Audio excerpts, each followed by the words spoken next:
Welcome, everyone. It's been a great pleasure to respond to the request I got from Margaret initially to speak about Barney, and I will do so really in a very non-academic sense. To start with, the visual is me. That's it. There are no other visuals. And you can see I'm of an age as Barney was.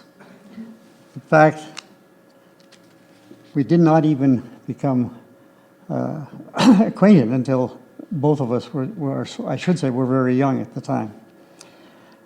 The first year, I was an undergraduate in 1963 at the University of Alberta at Calgary. Forbes was the sessional instructor, but he was not really an employee of the university. Well, I guess as a sessional instructor, but his real employment, as Margaret has mentioned, was as a employee, an archaeologist hired at the Glenbow Foundation. Barney was working under Forbes at the Glenbow at that time, and as mentioned again, had really no academic training to speak of in archaeology other than a few unrelated courses in Old World archaeology. One really key person in this evolution or this formation of Barney, though, is a person that people from Alberta will probably have heard of, but I suspect nobody else will have, and that was a man named Eric Harvey. Eric was a Calgary oilman, a Calgary lawyer to begin with, but who had wisely taken the precaution, not the precaution, but had taken the initiative to acquire a great number of oil rights in the province long before there was any kind of a major industry here.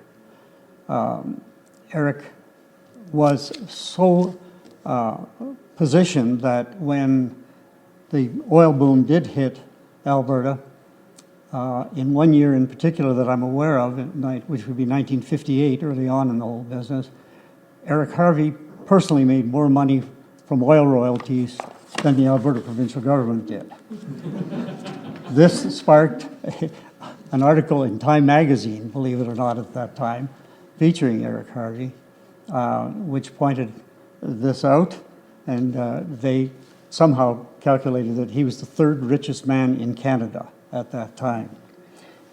Why that's important to all of us and to the industry of archaeology, and I call it that now because CRM is what really dominates the new work being done in archaeology these days, was Eric Harvey was fanatically interested in Alberta's history and prehistory. And so right from the get-go, when he started making all this money, he invested heavily in Canadian and particularly Alberta historical resources. He accumulated an enormous collection of material and formed the original Glenbow Foundation at that time, which was the owner of this material.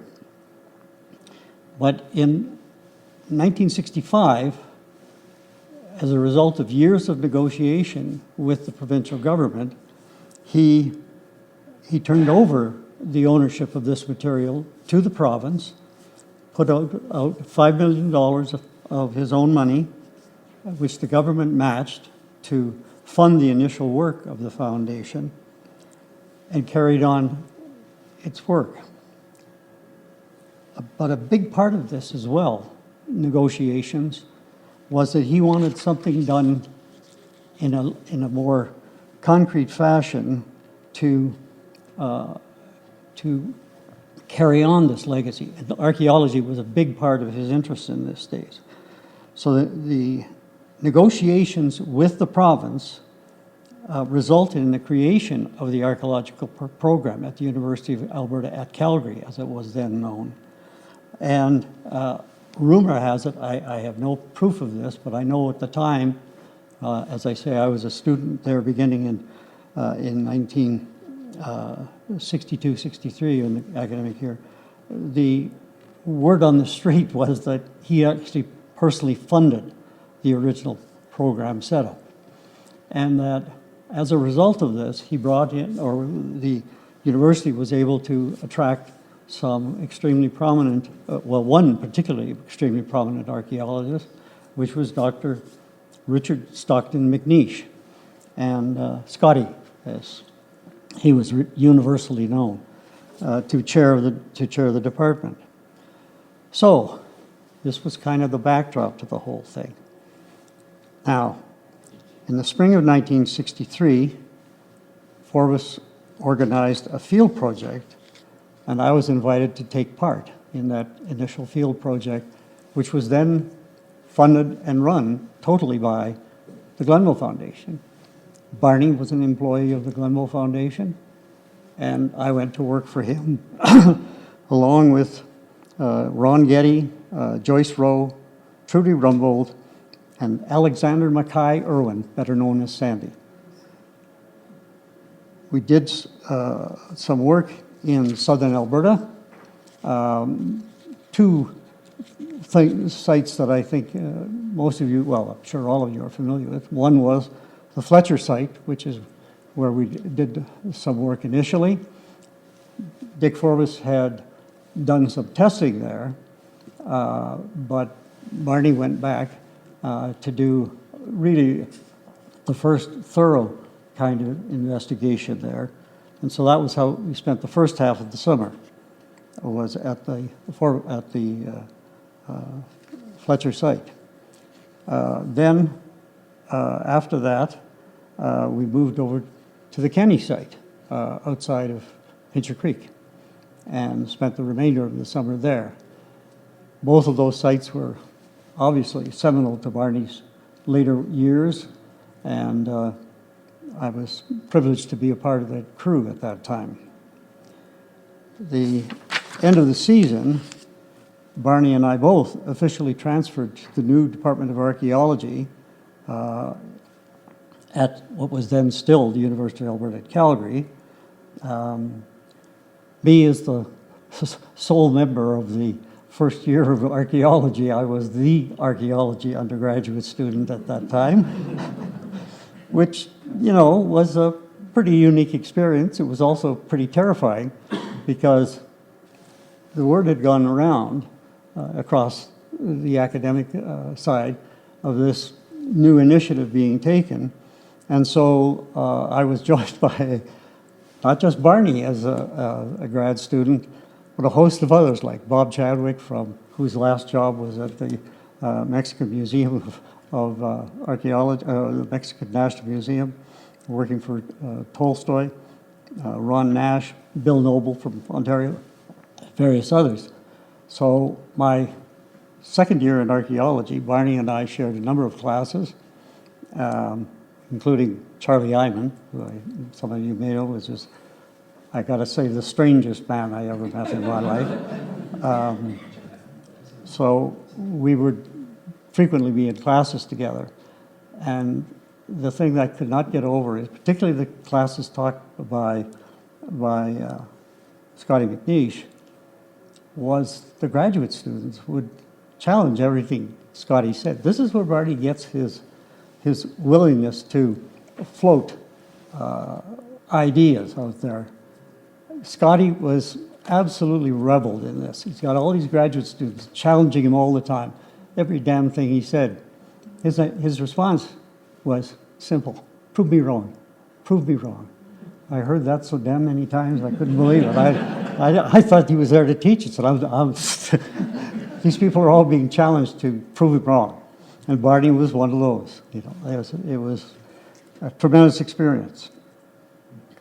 The next 2 summers, though, after that, because of this evolution of Glenbow into the University of Alberta situation, with them, the university now owning the collections and this sort of thing. So the next 2 summers, I worked with Barney at Head Smash Gen, and this is when well,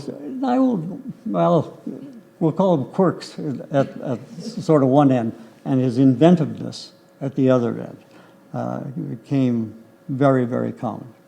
And again, was characterized my relationship with Barney. First year it had smashed in. We dug a 10 by 20 foot excavation just below the rock facings from the University of New Mexico, where it had been tested by them, by a member of their staff. And we, I mean, as you've heard from Margaret and others, Barney had no real sort of field training in that, other than what he did with Dick Forbes. Well, Dick was never confronted with 10 by 20 foot excavations that then went down for somewhere around 27 feet. And so we were introduced to cribbing a la Barney. And this was an interesting sort of arrangement. Because when I look back at it now, we should have all died. And I'm sure if anybody from the safety department would have been around, we'd have been out of that hole down the road in no time. But he did fantastic work there. Some of it was, aside from the deep excavation, that first year, as you know, Head Smashed In is a slump block off the face of the sandstone cliffs there. And there was a gigantic slab right nicely positioned in the middle of our 10 by 20 foot pit. Well, I thought we were done. Well, I didn't reckon on Barney. He had contacts with the PFRA, the Prairie Farm Rehabilitation Association. And one of the things they had on staff was a dynamiter, because they used to dynamite ditches with this, they called it stumping powder. They'd lay it out in a road, blast, and presto, you got it instantly. Well, this fella anyway came out, took one look at this thing, said, no problem. And sure enough, he scooped around underneath this thing, and just barely cleared the walls of the pit. And we were all treated to a tremendous explosion and bits of sandstone. We were all down at the bottom of the hill, of course, as far away as we could get.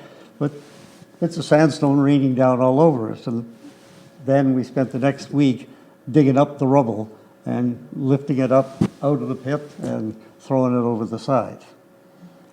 He followed this up the next year by, again, I don't know the background exactly to this, but he got Archie Stalker from the Geological Survey of Canada to come out to do some looking into the materials down the slope from where the excavation was.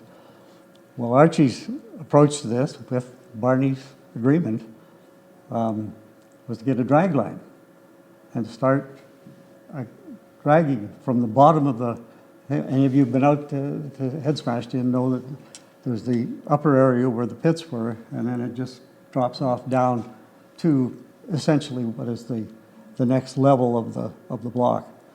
And they ran a drag line from there all the way up to just beside the pits we had dug the previous year. And Archie Stalker was not interested in the archaeology.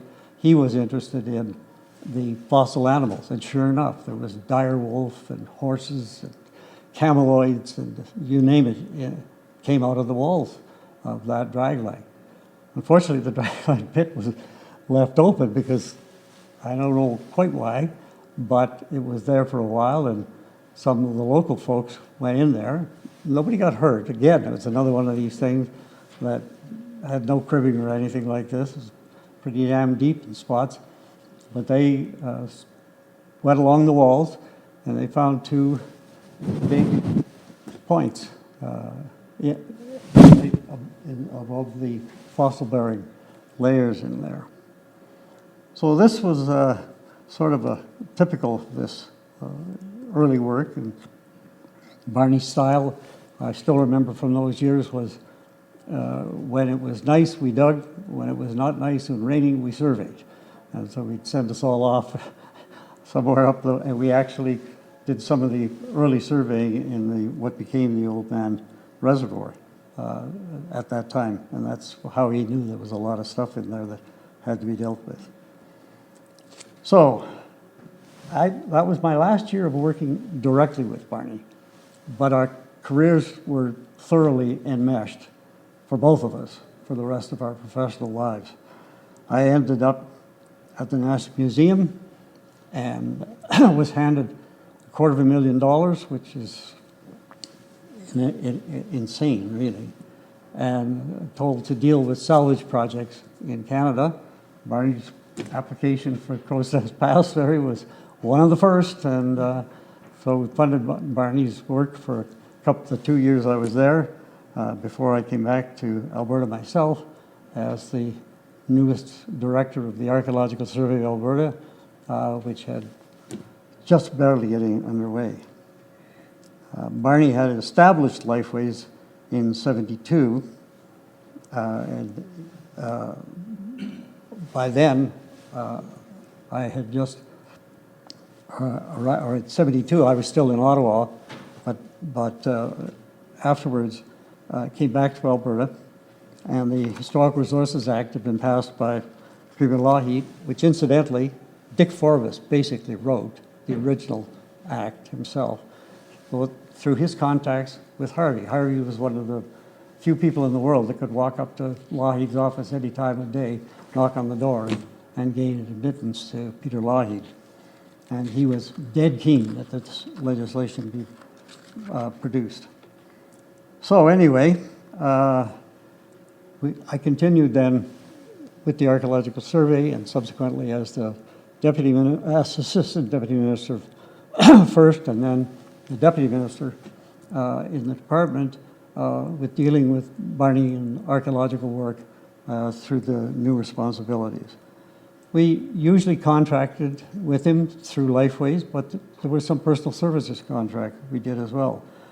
For example, I had a personal services contract with Barney for head smashed in application to be designated as a World Heritage Site. Barney wrote all of the materials that we needed to submit to UNESCO he did not do that as a Lifeways guy, he did that as Barney Reeves. As I say, the later years, you're all familiar with the kind of work he did and all of that sort of thing. Margaret has touched on his early life in Waterton, and I think pretty much touched on anything that was relevant. I mean, the key thing was the other entrepreneurial side of Barney was born through his years in Waterton. His father and mother were heavily involved in many businesses and all of this was prompted by what he always referred to as Granny Kemmis. And Granny Kemmis had actually, when in her mature years, had actually built Kilmorey Lodge, which is still standing and still operated there. And she actually gave that to Barney's parents as a wedding gift. He gave them that, and that was their first. Previously, his mother had been a teacher, and his father had been kind of a general guy, handyman, painter, that sort of thing. But once they got into Kilmorey Lodge, that began a different career totally for them. And Granny Kemmis was really the entrepreneurial spirit there, which he passed on very, very clearly to Barney, because he understood that whole side of life very much and took full advantage of it. The only other thing I think I can really add about that early phase is we've all known him as Barney. I don't know if you know where the name came from.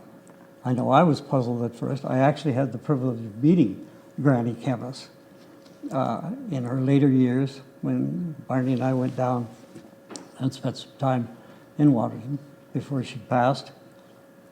She's the one who called him Barney.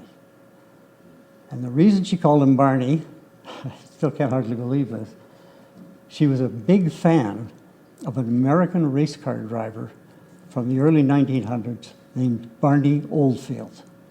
Granny Kemmis loved Barney Oldfield for God only knows why, but she did, and she decided this guy was going to be Barney. And that was it. And that is part of Granny Kemmis's lasting legacy, is to be the one who named him Barney. Anyway, that's just a bit of anecdotal stuff that I like to think might make you feel a little more understanding of Barney as the person, and the person he was, the person he became, and the wonderful, wonderful man that we all knew. Thank you.